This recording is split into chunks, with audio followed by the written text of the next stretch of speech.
Jadi ini adalah rentetan acara yang mulai dari yang mungkin kalian belum terlalu kenal tentang teknikal. Jadi kita bakalan generalisasi dulu buat kalian-kalian yang mungkin masih belum terlalu familiar sama tools-tools yang ada di teknikal dan dasar kenapa kita harus mengerti juga dari segi teknikal.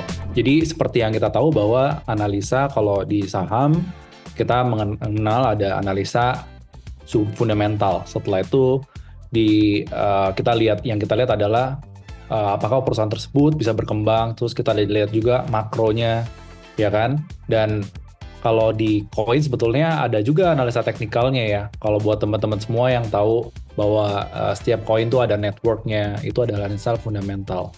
Tetapi kita juga mengenal ada analisa lain yaitu namanya analisa teknikal. Dan hari ini jelas kita bakalan membahas lebih dalam tentang apa itu analisa teknikal dan kenapa analisa teknikal itu penting. Kenapa kita bisa fokus ke analisa teknikal. Jadi kalau teman-teman cukup sadar ya, terkadang kalau kita lihat sebuah koin atau sebuah saham, kita tuh terkadang suka bias ya. Kadang-kadang kita suka sama sebuah koin karena sebuah narasi tertentu, dan kita juga suka sama sebuah saham karena narasi tertentu, karena fundamentalnya juga mungkin karena cerita-cerita ke depannya akan luar biasa. Tetapi terkadang kita menjadi investor atau trader yang bias, yang dalam arti kita lebih menggunakan emosi kita dan kita terus berpatok pada sebuah asumsi yang menurut kita. Jadi kalau kita mau profit sebetulnya, kalau kita mau grow di equity, baik itu di investasi manapun, kita harus bisa membuang sisi emosional kita dan kita harus bisa menggunakan nalar kita dan akal sehat kita. That's why kita harus lebih calm down dan kita bisa lebih objektif. Dan basically analisa teknikal akan membantu kita untuk kita bisa lebih objektif. Nah, bagaimana kita bisa mengaplikasikan teknikal dan kita bisa jadi investor dan trader yang lebih objektif. Nah, analisa teknikal itu sebetulnya sempat diutarakan zaman dahulu oleh Charles Dow. Jadi ini adalah founder, kalau teman-teman lihat indeks dari Wall Street yaitu Dow Jones Industrial Average, itu ditemukan oleh Charles Dow. Jadi dia sebetulnya bukanlah trader, tapi dia sebetulnya adalah jurnalis. Cukup menarik ya profilnya. Jadi siapapun di sini kalian tetap bisa, apapun background kalian tetap bisa menjadi trader dan investor, apapun background kalian gitu. Jadi jangan pernah minder, jangan pernah rendah diri, karena sebetulnya orang ini jurnalis saja, bahkan dia bisa mengeluarkan sebuah indeks, yaitu indeks DJI yang kita tahu, dan juga mengeluarkan yang namanya Dow Theory, yang sekarang begitu famous dan menjadi dasar dari analisa teknikal itu sendiri. Analisa teknikal itu apa sih? Jadi sebetulnya analisa teknikal yang diutarakan sama Dow, nggak semuanya perlu kita lihat sebagai sesuatu yang mutlak, karena dia mengutarakan juga dalam bentuk teori ya. Jadi kalau teman-teman semua pada tahu ada istilah market action discount everything. Jadi di sini dia memfaktorkan analisa teknikal sebagai yang utama. Jadi analisa fundamental yang ada, dia menganggap bahwa segala news, baik itu bad news atau good news, ataupun apa yang akan terjadi di market ke depannya sudah diskon sama market. Dan that's why yang perlu kita lihat adalah bagaimana market bereaksi, teman-teman. Jadi segala informasi, termasuk di sini bisa ditulis juga bahwa termasuk analisa fundamental. Setelah itu market sentiment udah terreflect di market dan sudah price in into the market gitu. Jadi kalau misalkan ada sebuah news baru atau ada sebuah update baru, tiba-tiba market bereaksi, kayak harga sahamnya atau harga koinnya break high, biasanya harga itu udah cukup price in di market gitu. Jadi yang perlu kita lihat adalah pergerakan yang ada di layar kita, yang pergerakan harga saham, baik harga saham maupun harga koin gitu. Dan yang cukup menarik adalah kalau kita mungkin pernah mendengar bahwa market itu dimanipulasi. Market itu ada yang manipulasi. Well, itu benar jika time frame kita adalah short term.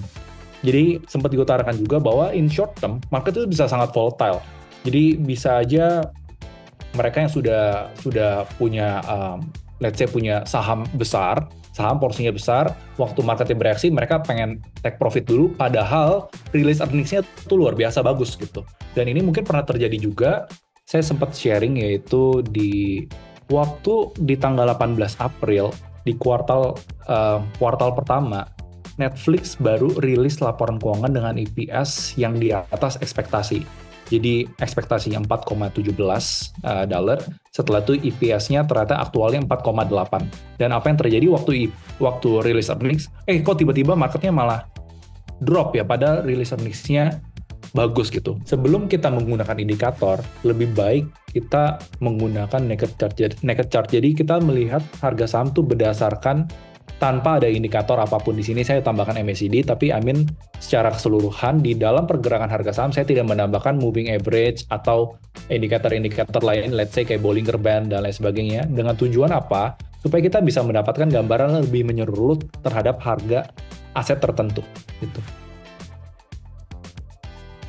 Nah, sebetulnya ada beberapa keterangan naked chart ya. Jadi kita perlu menambahkan beberapa indikator, tapi naked chart ada plus dan minusnya. Plusnya, positifnya adalah kita bakal bisa mengetahui lebih,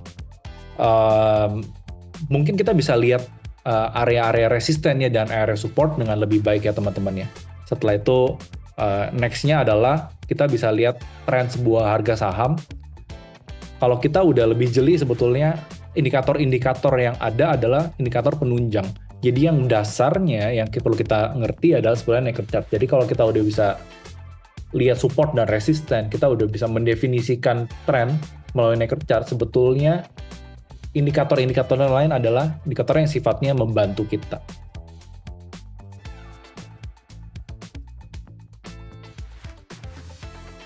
Nah, perbedaannya antara naked chart dengan indikator. Nah, kalau dengan indikator, pastinya kita akan lebih mudah gitu. Tapi dasarnya indikator adalah, sekali lagi, adalah pergerakan harga saham. Pergerakan harga sebuah aset gitu. Jadi, kalau kita lihat mungkin bagi teman-teman semua, kalau lihat pergerakannya kelihatannya seperti random walk ya. Jadi, pergerakannya tanpa ada pattern. Tapi setelah kita ada kasih indikator, kita tambahin indikator ya, salah satunya Ichimoku di sini. Nah, kita lihat sebuah pergerakan harga, kita lihat ada patternnya gitu. Contohnya, kalau harga bergerak di bawah cloud, di bawah awan, di sini kita biasa namakan awan ya, kita sebutnya awan, cloud. Dan kalau harga bergerak di bawah awan, artinya marketnya lagi downtrend. Dan kebalikannya, kalau harga bergerak di atas awan, artinya marketnya sedang uptrend gitu. Jadi kita harus mendefinisikan apa itu support dan apa itu resisten. Simpelnya adalah support adalah batas bawah pergerakan sebuah harga. Jadi kalau harga koreksi sampai level tertentu, kita titik pertama kita belum bisa lihat area itu adalah support gitu ya. Waktu dia menyentuh level tersebut lagi, baru kita ada dua titik kita baru bisa benar-benar mendefinisikan itu adalah sebuah support area gitu. Jadi support area adalah price level di mana with a downtrend can be expected to be paused due to concentration of demand. Jadi area tersebut adalah kuncinya adalah area demand atau area di mana cenderungnya orang akan mau collect sebuah aset tertentu di harga support. Nah, mungkin saya pengen tanya teman-teman semua di sini, kalian lebih demen harga yang mahal atau harga yang murah saat kalian mau melakukan pembelian? Jelas kemungkinan besar kalau kita masih cukup waras, pastinya kita pengen beli harganya lebih murah, betul ya? That's why harga support adalah harga di mana harga sebuah aset itu sedang diskon. Dan biasanya harga di yang level atas, area resisten, adalah level-level harga di mana orang cenderung akan melakukan penjualan. Batas atas dan batas bawah. Support area demand dan resisten biasanya kita sebut dengan area supply. Gitu. Dan next-nya di foto yang kedua ini, image yang kedua, kalian bisa lihat ya teman-teman ya, bahwa area resisten kalau sudah di break, ibaratnya tadinya harga bergerak, let's say di sini saya definisikan harga resisten adalah 1000. Dia nge-break sampai ke level 1100. Nah, level resisten di break, resisten yang sudah di break akan menjadi level support. Oke teman-teman, kita perlu camkan itu baik-baik. Dan saya di sini mungkin biar mempermudah kita mengingat namanya support dan resisten, saya suka mendefinisikan pakai istilah di sini bisa tulis gak ya, pakai whiteboard or ayo nggak salah. Saya biasa suka tulisnya sebagai kalau kalian mau jadi bos, kalian harus melakukan apa yang bos lakukan. Yaitu bos itu apa? Buy on support. Gitu. Jadi kalau kalian mau cuan, kalian mau profit, kalian harus rajin cari support. Karena di area support tersebut, itu adalah area-area demand di mana harga cenderung akan rebound. Peluang reboundnya, peluang mantulnya, peluang naiknya akan lebih besar dibandingkan saat kalian beli di level resisten. Itu adalah konsep dasarnya. Tapi di resisten, bisa gak sih kita bisa cuan? Bisa gak sih waktu kita beli di resisten? Bisa asalkan harganya sudah melewati atau close di atas level resisten. Oke, teman-teman semua. Dan resisten yang sudah di break akan menjadi support. Dan setelah dan biasanya kan harga bergerak lagi kan, kayak menyentuh level tertinggi lagi, dan setelah itu membentuk resisten dan membentuk area support. Sekali lagi, kalau kalian pengen jadi bos, kalian harus lakukan apa yang bos suka lakukan, yaitu buy on support. Jangan kebalikannya, kalian buy on resisten, akan kebalik hasilnya. Nah, sebenarnya moving average itu apa sih teman-teman? Moving dan juga average. Teman-teman akan melihat dua kata moving dan juga average. Moving itu adalah pergerakan dan average itu rata-rata.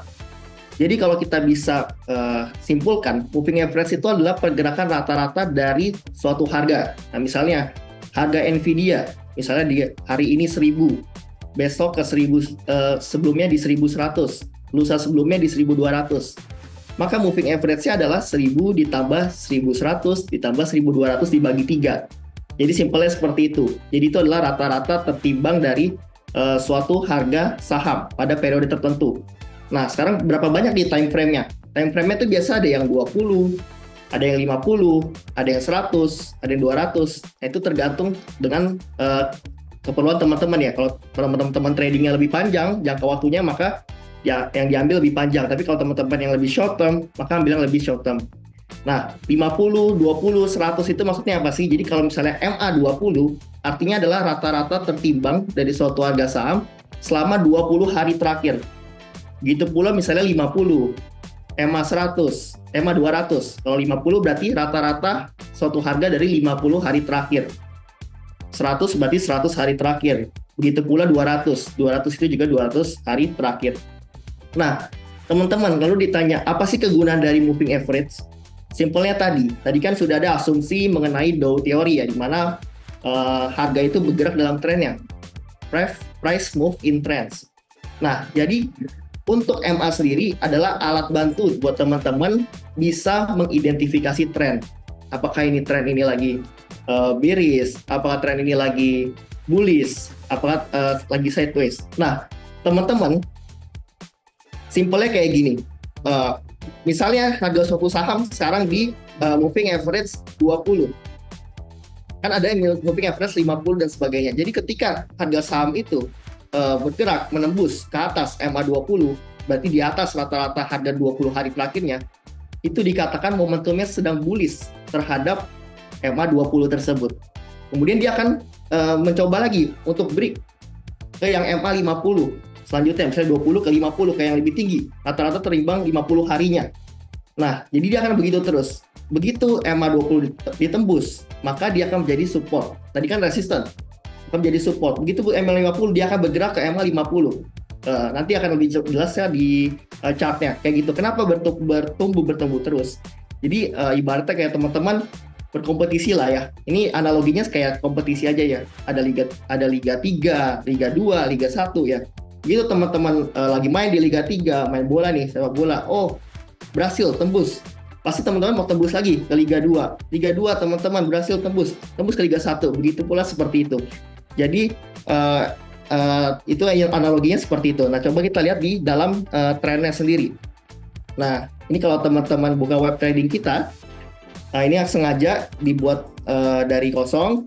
Misalnya kita mau analisa tadi Baidu sudah dipakai, kita ke Bitcoin ya. Contohnya ke harga Bitcoin. Nah, teman-teman bisa pakai indikator di sini, klik indikator, kemudian tulis moving average. Nah, ini tuh cara menggunakannya. Lalu teman-teman bisa setting di sini berapa time frame-nya. Kalau tadi kita lihat di kita biasanya kalau untuk yang jangka lumayan panjang, biasanya pakai 50 dan 100. Ya karena kan 50 hari sebelum dan juga 200 hari sebelum. Jadi saya mau sharing tentang money management ke peluang plus semua. Nah, jadi kalau misalnya teman-teman ingin berinvestasi, yang paling penting salah satunya juga money management. Jangan sampai teman-teman all in. Yaitu paling jadi teman-teman harus batasi resiko karena punya potensi loss ya, dimana kita nggak ada market tuh nggak ada yang pasti. Teman-teman bisa untung bisa profit. Nah jadi teman-teman ini adalah salah satu cara saya untuk membatasi kerugian yang misalnya pengen kita lakukan ya. Misalnya teman-teman punya uang 50 juta nih, ini adalah trading plan. Teman-teman harus tentukan dulu jumlah dananya yang akan dipakai untuk trading itu berapa dari teman-teman sendiri, dan juga set maksimum loss dari teman-teman sesuai dengan preferensi teman-teman. Kayak misalnya nih, saya punya uang 50 juta.